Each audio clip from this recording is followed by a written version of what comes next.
nëse nuk gaboj në muajin tetor, apo jo, je diagnostifikuar, je prekur. Në muajin e tetorit ros. Tetorit ros, taman, po. Ndoshta edhe ajo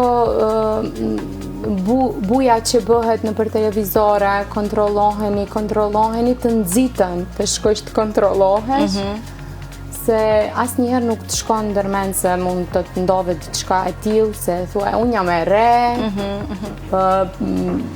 isha energjike, punojsha, shkojsha në specializim çdo ditë, zgjohesha në 6 mëngjes me vetur vet, visha në Shkup, bësha stazhin, pastaj kthehesha në punë, kthehesha me fëmijët, domethënë edhe para diagnostifikimit, edhe gjatë diagnostifikimit, edhe pas shërimit, una jam ndjej me energji të plot. Ndoshta edhe pozitivitetin që ma kanë dhënë familja edhe burri,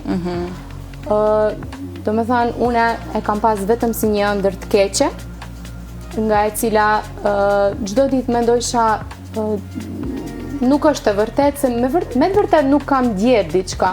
Ajo është një diagnoz nga e cila ti nuk ndjen dhimbje, nuk ndjen ndryshime, ndoshta pse faze hershme, por e ke.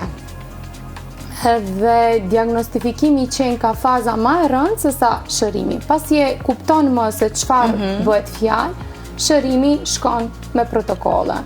Mvaret në cilën faze ke kap. Unë falë Zotit, pikës pari, ajo është më kryesore, që ma nxori parasyve, që ta gjej në fazën 0, tash si mbas nomenklaturës mjekësore, mo ajo nuk quhet faza 0, nuk quhet edhe si kancer i gjirit, po si prekanceroz, do me thonë faze parë, faze 0.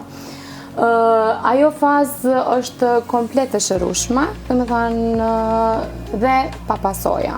Për atë, desha për gjithë nënat, për gjithë vajzat, femrat, ti ndërgjegjësoj të bëjnë kontrole, sepse kontrolli i hershëm shëron edhe shpëton jetë. Mesazh shumë i fuqishëm ky në fakt. E thej që nuk e lejuar që të ndikojnë në emocion, sepse unë jam e sigurt që vajzat e gratë që lejojnë ndoshta të emocionalisht ta përjetojnë shumë vështirë, pastaj edhe bëhen kaotike, ndoshta nuk e din edhe çfarë të bëjnë me vete, din shumë shpesh të mërzisin edhe familjarët, po pastaj edhe fëmijët të vuajnë nga kjo pjesë. Kjo është shumë e rëndësishme. Mos të dobësohesh emocionalisht. Nuk desha ndikoj negativisht te fëmijët, te familja, normal, fillim ti në faza e diagnostifikimit është se ti nuk e din se çfarë është, ende nuk i ke rezultatet. Nuk e din se si do shkoj shërimi jot. Edhe për atë arsye them se ajo fazë ka qenë për mua më e rëndë, du ta mendoj si një ëndër që kaloj një ëndër e keqe.